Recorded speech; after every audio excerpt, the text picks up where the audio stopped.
Lagos State government on board 2,500 youths in 2024 graduate internship placement program. Federal government grants tax exemptions for oil and gas sector.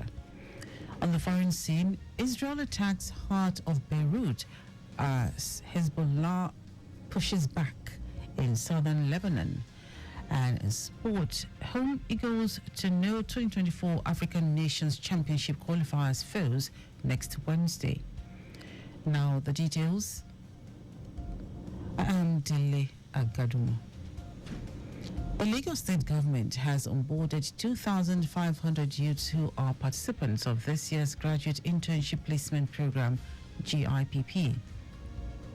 GIPP aims to train NYSC graduates with the prerequisite knowledge and skills as experience to be employable in the labor market while creating an enabling environment and addressing challenges of unemployment among youth.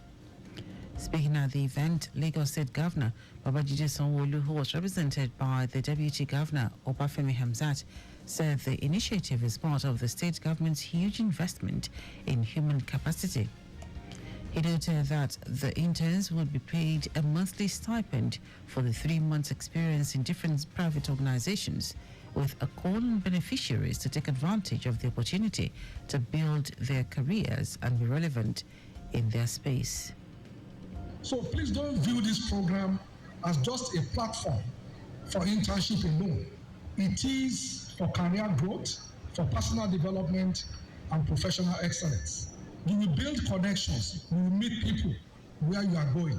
These experiences that you will get and the challenges that you will see while you are there will shape your career, will also shape who you are and how are you able to relate with colleagues, your seniors, subordinates in this place.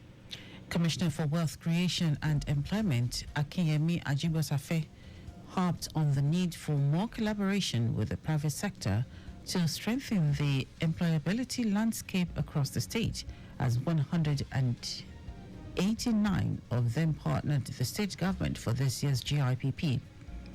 Ajibosafe, who appreciated Governor Babajide Sanwo-Olu for providing 30,000 naira stipend for each of the interns during the 3 weeks training, urged the youths to be drivers of innovation, creativity and excellence to shape their future. Remember, your success is not only measured by the task you complete, but by the growth, the knowledge and values you take with you at the end of this program. I urge you to be diligent, proactive and adaptable.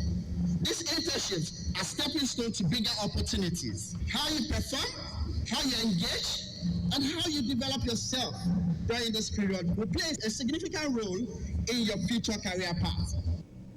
Some of the beneficiaries commended the Lagos State government for the opportunity and promised to be good ambassadors of the state in their placements. The graduates had undergone intensive training in employability skills ranging from creative thinking, problem solving and decision making, written and oral communication, teamwork, interpersonal skills, emotional intelligence, to self-organization and personal effectiveness, professional ethics and adaptability, as well as orientation to service. Lagos State government says it will continue to use tourism, arts and culture as tools for relaxation, fostering peace and conflict resolution for a more united state. Special advisor to the governor on tourism, arts and culture, Idris Aregbe, reiterated this commitment at the nation's 64th Independence Day celebration for children in the state at Giwa Gardens in Shongotedu, Lekki. Aregbe, who acknowledged the stress the economic hardship has posed on Lagos residents, said the celebration funfair was to calm the tension and reduce depression, as well as stabilize mental health of residents. But most importantly, we're in the Ember months. So the conversation around is even about the Ember months, and we're also moving from a December to a December in Lagos. Let people begin to have a better understanding of what they can do, how they can go around in Lagos. And most importantly, again, we're also trying to say that no matter your budget, Lagos is one of the cities that no matter your budget, you can live your life as a king. Whether you're the elite, you're the middle class or the lower class, there's always a place whereby you can reconnect and make sure you get the best of whatever you want. So that's. Arugba maintained that Lagos would continue to be the trailblazer of entertainment, which would create more job opportunities for the teeming youths in the state. Some of the fun seekers who were decked in different safety swimming wears expressed delight and commended the state government for the opportunity for recreation activities and advocated similar centers on the mainland for easy accessibility. The experience was nice, which I just came, and there was a slide we went on, which was nice, fun, and I enjoyed myself. The experience here is awesome, I must say. It's relaxing, it's refreshing. This is different. It's been an awesome experience, especially for the family. It's actually fun-filled, and the amount of water games is quite impressive. We need more of this kind of, parks within Lagos.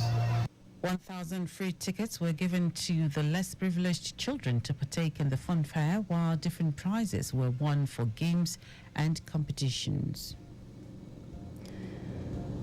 As part of consolidated efforts towards reducing the spate of environmental infractions in the Obalende area of the state, the Lagos Environmental Sanitation Corps, LAGEST, popularly known as KAI, has secured the conviction of 12 commercial sex workers to 8 months imprisonment for offences bordering on prostitution, breach of peace during a dislodgement operation led by the Corps Marshal of the agency, Olaniyi Cole. According to Cole, who made this known at the command headquarters of the agency at Bolade, Oshodi. The Themes Plus agenda of Mr. Governor clearly states the need for Lagos to be habitable for business, and the situation at Obalende has deteriorated over time, prompting the need to launch a large-scale enforcement operation against the nefarious element. Uploading the judgment, Cole insisted that despite the attacks recorded towards operatives in the line of duty, the agency remains undeterred by the acts of these nefarious elements, stressing that any arrested defaulter will be made to face the full wrath of the law. Cole also read the Riot Act to strict traders, hawkers, to refrain from the display of wares for sale on setbacks, lay-bys, medians, road verges, curbs, gutter slabs, just as he enjoined pedestrians alike to make use of the pedestrian bridges when crossing highways, as defaulters will be arrested on a daily basis and made to face prosecution for endangering their lives. The federal government has commenced repair works on the 7-kilometer dilapidated sections of the Lagos-Sango-Ota Abeokuta Road. Special advisor to the Minister of Works and Media, Uchenna Oji, in a statement, said the government's decision to do the repairs was prompted by the deteriorating condition of the busy road and the need to alleviate the human and vehicular challenges faced by its users. Oji explained that the repair works would be executed by the Federal Ministry of Works in conjunction with a concessionaire. According to him, the launch of Operation Free Our Roads in July in Abuja by the Minister of Works, David Umahi, was adopted to show the commitment of the government towards ensuring smooth journey among motorists and commuters on all federal roads nationwide. It will be recalled that the federal government awarded the contract to rehabilitate the road in 1999, but it was not completed due to lack of funds, leading to the abandonment of the road by the contractor. Now to the rest of the stories. The federal government has announced the provision of new tax reliefs for deep offshore oil and gas production to boost investments in the sector. It also announced that the importation of key energy products and infrastructure, including diesel, feed gas, liquefied petroleum gas, compressed natural gas, electric vehicles, liquefied natural gas infrastructure and clean cooking equipment would no longer require value-added tax payment. The Minister of Finance and the Coordinating Minister of the Economy, Dele Agadumo, announced this in a statement saying the initiative would position Nigeria's deep offshore basin as a premier destination for global oil and gas investments, bolster energy security, and accelerate Nigeria's transition to cleaner energy sources. Ekiti State Governor Biodun Oyebanji says his administration is returning the state of the farm settlement era witnessed in the old western region in order to boost agriculture and food security. The governor, who utilized the Independence Anniversary public holiday to visit young farmers in 3 cluster areas in the state, said this during his visit to the Ikerik farm settlement. He also said construction work on ultra-modern dormitories at the farm settlements would commence within the next 3 weeks, and about 930 youths are involved in the youth agriculture scheme known as Bring Back Youth into Agriculture, being carried out by the state government in collaboration with a private entity. Under the scheme, the government provides land to young farmers, assists them with land clearing and seedlings, and provides agricultural extension services to ensure food security and drive industrialization. And now to foreign news. Israel's military has killed at least 6 people in an air attack on central Beirut after suffering losses in fighting with Hezbollah in southern Lebanon. The attack on Lebanon's capital occurred overnight, hitting an apartment building in the residential district of Bashora, not far from the parliament. Lebanese health officials said a further 7 people were wounded. The attack is the second one in the Lebanese capital this week. Meanwhile, missiles also hit Beirut's southern suburb of Dahiyeh, a densely packed residential area that is also a Hezbollah stronghold, and where the group's leader, Hassan Nasrallah, was killed last week. The elimination of Nasrallah dealt a major blow to the movement and removed Iran's most powerful proxy in the Middle East. Hezbollah and Iran's other regional allies, Yemen's Houthis and armed groups in Iraq, have launched attacks in the region in support of Hamas in its war with Israel in Gaza. In our sport, the home-based Super Eagles will discover their opponent in the qualifiers for the 2024 African Nations Championship on Wednesday, October 9. The draw will be conducted at the CAF's headquarters in Cairo, Egypt. Ahead of the finals, 2 rounds of qualifiers will take place on a home and away basis. The first round of the qualifiers will be played on the weekend of October 25 to 27 and November 1 to 3, 2024. The second round will be held between December 20 to 24 and December 27 to 29. Kenya, Uganda and Tanzania will hold the tournament between February 1 and 28, 2025. The CHAN is a biennial tournament organized by CAF exclusively featuring players from the national championships. And that is our news at 10. Just before we go, maintain adequate distance from the vehicle ahead of you to avoid collision. You can follow us on like all our various social media platforms: X at Traffic Radio 961, Facebook Lagos Traffic Radio 96.1 FM, Instagram Lagos Traffic Radio 961. Subscribe and watch our news and programs live on YouTube at Traffic Radio 961.